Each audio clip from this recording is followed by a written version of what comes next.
been known to whistle at people to try and get them out of their houses. Because...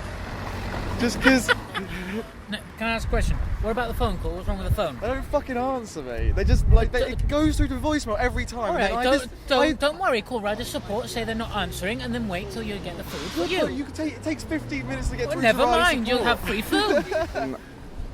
I just quite enjoy the freedom of gunning around and delivering food, and just like cycling a lot, really. And it's an excuse to spend money on my bike as well, because otherwise how can you warrant spending a lot of money on stuff? And how do you get the money? It's nice to come home and just feel like you actually like earn a day off as well. Yeah. Do you know what I mean? Like when you actually don't have a day off and work, like when you work like 6 days or whatever in a row, you're just there like, I'm going to do nothing today, and I'm going to love it. Yeah. There's nothing better. I'm a Queen's Park Rangers fan. I support QPR. I love football, and I've actually just delivered last week to a QPR player, which is great. I thought the name rang a bell when I looked at my phone, and then when he answered the door, I was like, oh! I nearly swore. Didn't. I was like, you're Joel Lynch, aren't you? Yeah. I was like, keep up the good work. I nearly forgot to give him his sushi. He got it in the end. I treat it like a race. I want to be first and quickest at any restaurant. I want to make sure that I've got all my food ready to go, and then after that, I'm racing from restaurant to customer, and I go the quickest possible route. I know this town like the back of my hand, and I'll take any shortcut possible, but I will cycle within the law. I'll tell you that for a fact. I like that it's fairly flexible with the hours. I like that you can make a decent amount of money, especially on the tips and deliveries, etc. But I think the main thing that draws me in is the fact that you get to cycle and exercise whilst you're working. So you're getting paid to exercise and cycle. It's great. So one of the main things that's different is that you don't have a boss. So you haven't got anyone kind of hovering over, telling you what to do all the time. You just have your phone, have your apps, and the deliveries that come through. So no, there's a lot of people who look like they were in bloody good shape, good legs cycling around, and I thought I could do with some better legs and money. Everything that happens, you should expect it. You're going to get tired. You're going to get cold. You're going to get sweaty. It's like we know we know what's coming. So the thing is, when the team leader was off, he was on vacation on holidays. I work 31 days straight, 12 hours a day. I got my first day off after a month, so it's kind of hard.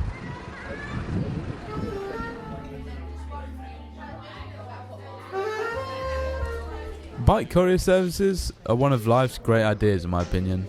You have this low-paid, low-maintenance workforce set out to do this simple task that people will pay through the nose for, and all the workers have to do is be less lazy than the customer. Now, Deliveroo is by no means the first bike courier service, but what they have done is made it accessible for everyone, customers and riders, and that's by utilising great visual marketing, i.e. having these brightly coloured jackets and distinctive logos, and Facebook ads everywhere. Within 3 months of us being in Windsor, we've been asked every day who we are, what we do, how we can get takeaway, and how we can sign up for work. And now that everyone's asked, or at least shouted the company name from the side of the road, everyone knows who we are and what we do. So business is great. Since the nature of the job is so random and chaotic, no 2 days are ever the same. But what always stays the same is you're always getting paid to cycle, which is great, even if you get an order at 9:59 and your shift ends at 10. So, one of the things that makes me laugh more than anything else in this job is the WhatsApp chat we have for the riders. So we share when we deliver to celebrities like footballers and Tom Hardy.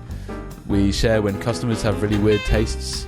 There's a space at the bottom of the app that lets customers share directions on how to find flats and stuff, which they sometimes abuse. Doesn't always end well. We share long orders and short orders. We share big orders and small orders. Cycling stats, how many miles we do. And we try and compete over how many drops we can do in an hour. And this competitiveness is something that only a few riders share. But I think it's those riders that have the most fun in the job, to be honest. Personally, I get a lot of satisfaction from pushing myself to make marginal gains and knowing that they add up over time. And the adrenaline that you get from taking risks involving speed gives me energy that lasts all night, and that's valuable. But when you start to cycle 250 miles a week, you can't get by on just adrenaline. Your food intake doubles, which is why on any given day you'll find me in Boots trying to get the most calories out of a meal deal price. But some special people who work for food companies must know what it's like to cycle every day, because they really look out for us. Okay, yeah, so basically, around this time, if you see the guy walking out, like pushing his trolley full of food, I'm sure you're gonna. That's what happened. And he saw me and he was like, "You want some food?" So I followed him around the corner. They gave me all this. Nice. That's a whole roast full of food. If there's some vegetarian stuff there, let me know. This makes up for that no lid thing earlier. Livid about that. You actually live it. Do that.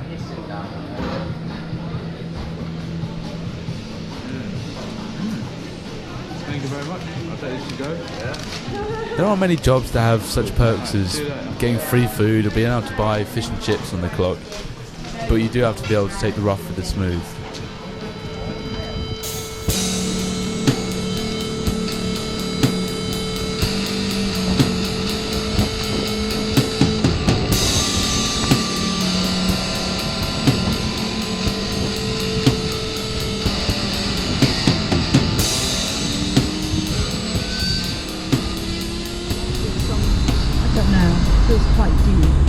It's all right. I just, so long as you're okay. You're Yeah, a bit shaken. I'm a bit shaken, but You must no, have I'm come fine. at some speed. No. You just come from there. Yeah, but not at speed, honestly. Yeah, I didn't see you at all. In any case, one thing that's good about this job is that whether you're feeling good or bad, there's always something to distract you and keep your mind occupied. Well, ain't your mama good looking? I said, hush, pretty baby. I said, don't you cry.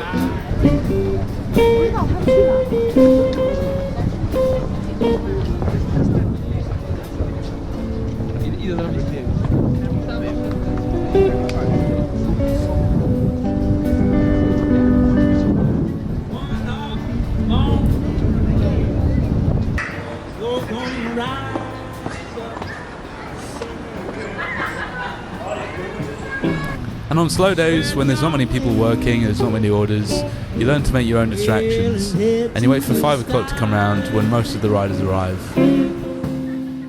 Well, now to that day come. Well, don't know nothing. You don't mind a bit of weather as well? Oh, there's some nice bits. I'd much rather do this. I mean, like, I've done all kinds of jobs, man. Like, I've got qualifications in agriculture, so I did that for a while. Like, I've worked in service, I've worked in kitchens, like cooking. I've done, like, literally, like, everything pretty much. And this is... You wait tentatively for the orders to start, and then all of a sudden you get your first, and from here it's non-stop, order after order after order. And since you were doing nothing before, time just flies and you're just effortlessly moving around with the rush hour traffic, going for as many orders as possible. Thank you very much. Cheers, mate. Thank you. Trick or treat. There you go. Thank you very much, Do you want a sweet? swap? Do you want some sweets? That'll be great. Thank you very much. You're having fun, and the town seems to be entertaining you as so many people are around in the early evening. Thank you. But before long, the routine becomes monotonous, and you start to feel the fatigue. The town goes quiet, but the orders keep coming.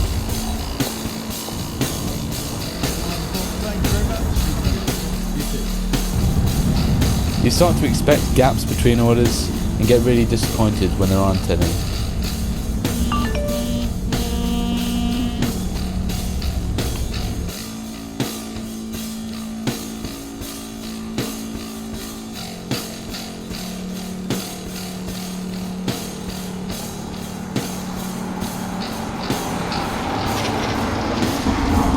You feel the air getting colder, and it gets harder and harder to cope with as you get more tired.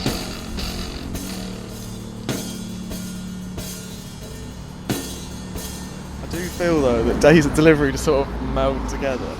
Like they do though. They actually do though. Like no, because you just sort of wake up, you have a few hours pottering about, and then you're just suddenly at work again. And then we're all here, and then You forget about the time at home and you're like, I've been here for my whole life. it feels like it some days, doesn't it? But finally, 9 PM comes around and the orders start to slow down and stop. You can now make your way back to the benches. Riders pay £8. Holding this little bucket full of EKs like torpedoes.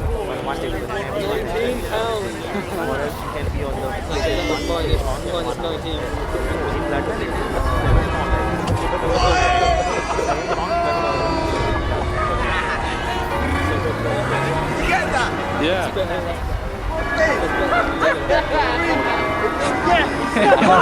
Step up! What?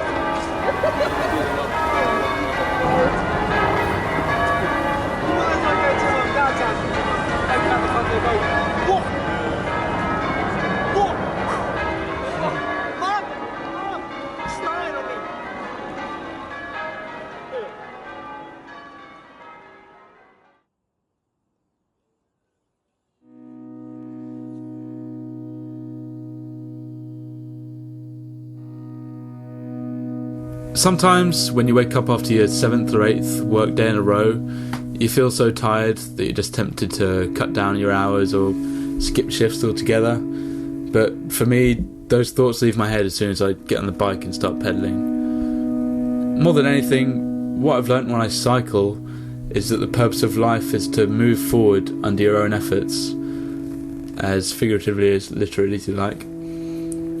Some people may think that this job is for people who are unambitious, or that this job is like any other dead-end career. But if cycling 200 plus miles a week and getting paid to do so doesn't make you an athlete, then I'd like to know what does.